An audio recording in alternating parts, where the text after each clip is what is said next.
In this video, we're going to return to our study of optimization problems with multiple variables, and we're going to look at a particular class of optimization problems called constrained optimization problems. The idea here is that we have some function we're trying to find maxes and mins for, but there's some limitation to the values we can choose. And for example, this would be something like a budget in managing a plant.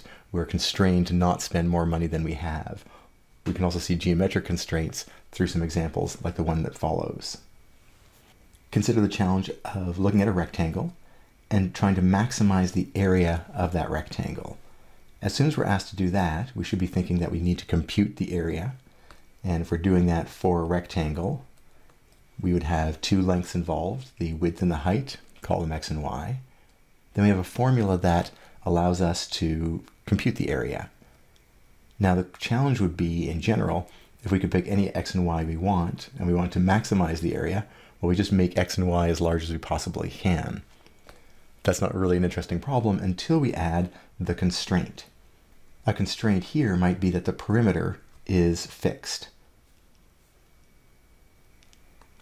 So we have a fixed perimeter, and what that does is it limits our choices for x and y. If we can only have so much length, think of a fencing problem from the first semester, if we can only have so much length, then we cannot pick x and y just how we like. There's going to be some limitation to those choices.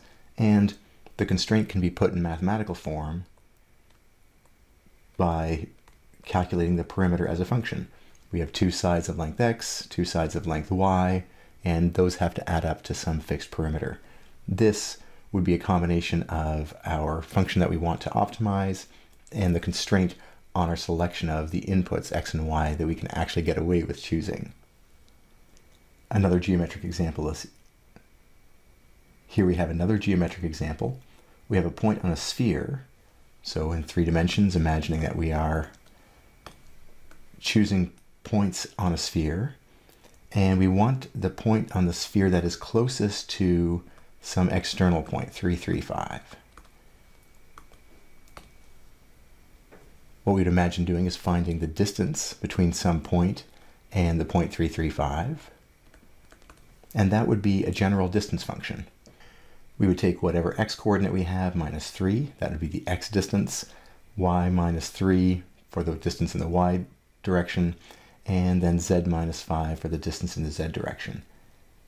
This does not imply any limitation on x and y and z. This could work for any x, y, z. Where the sphere comes in is it's actually the constraint. Out of all the x, y, z's in the entire universe, I'm not allowed to pick all of those. I'm only allowed to pick those that satisfy the sphere equation. Sphere centered at the origin with a radius of 2. Thus we've divided the problem into the function that we want to optimize and a second part of it, which is the constraint. What are the acceptable values that we can use in our search? Now in the past, what we've tried to do has been to isolate one of these variables and put the resulting constraint into this equation here, so we reduced our problem to one function. We're going to take a new tact going forward where we actually keep the function that we have and the constraint separate from each other and see how their interrelationship leads to an interesting approach for optimizing our functions. That method is going to be called Lagrange multipliers, and that's what's up next.